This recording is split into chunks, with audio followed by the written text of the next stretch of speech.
রান্নাটা আমি শীতের শেষ দিকটায় এক সকালে করেছিলাম, কিন্তু জানো কোনো এক কারণে ভিডিওটা আর ছাড়াই হয়নি। তখন তো ভেবেছিলাম থাক পরে দিব, কিন্তু সত্যি বলতে কি আজ ভিডিওটা রেডি করতে গিয়ে নিজেই লোভ সামলাতে পারছি না। আহা, যে গন্ধ, যে স্বাদ, ভাবলাম এতদিন ধরে লুকিয়ে রাখা ঠিক হবে না, তোমাদের সাথেও শেয়ার করি। প্রথমে 1 কাপ টক দই দিয়ে খাসির মাংস মেখে রেখেছিলাম 8 ঘন্টা। এই টক দই কিন্তু ম্যাজিকের মতো কাজ করে, মাংসটা নরম হয় আর মশলাটা একেবারে ভেতর পর্যন্ত ঢুকে যায়। অনেকেই ভাবে টক দই দিলে বুঝি টক হয়ে যাবে, আরে না, বরং এটা মাংসের স্বাদ দ্বিগুণ করে দেয়। এরপর আসল মজা, মশলার ফোড়ন। কড়াইতে তেল দিলাম আর তেল গরম হলে দিয়ে দিলাম বড় এলাচ, দারচিনি, জয়িত্রী আর স্টার মশলা। স্টার মশলা কিন্তু অনেকেই ইউজ করে না, অথচ এটা দারুণ একটা সুগন্ধ নিয়ে আসে। এরপর পেঁয়াজ কুচি দিয়ে ভাজতে লাগলাম যতক্ষণ না সুন্দর সোনালী রং ধরছে। পেঁয়াজ ভাজার ধৈর্যটা অনেকেরই কম থাকে, কিন্তু এই ধাপে তাড়াহুড়া করলে কিন্তু পুরো রান্নাটাই মাটি হয়ে যাবে। তাই একটু অপেক্ষা করলাম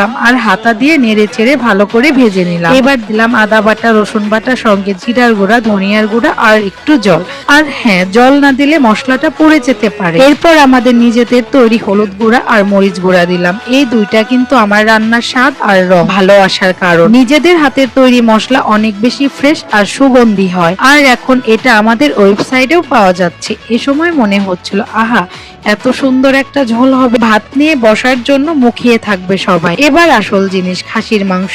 এরপর বাদাম বাটা আর 2টা তেজপাতা ছিঁড়ে দিলাম। বাদাম বাটা কিন্তু রান্নায় একটু ক্রিমি ভাব নিয়ে আসে আর স্বাদেও একটা গভীরতা যোগ করে। এরপর পরিমাণ মতন লবণ দিয়ে নেড়ে চেড়ে দিলাম। এখন আসলো ধৈর্যের সময়, নাড়াচাড়া করতে থাকলাম ধীরে ধীরে।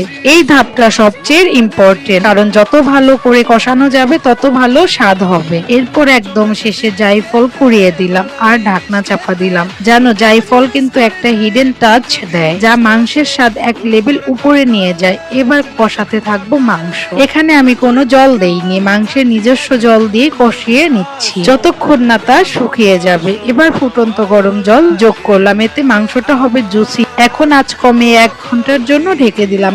মাঝে মাঝে নাড়তে হবে, না হলে তলায় ধরে যেতে পারে। আর এই সময়টাতে যে গন্ধ চারপাশে ছড়িয়ে পড়ছে, চারপাশের রুম থেকে লোকজন জিজ্ঞেস করতেই পারে রান্না শেষ হয়েছে, খেতে আসবো।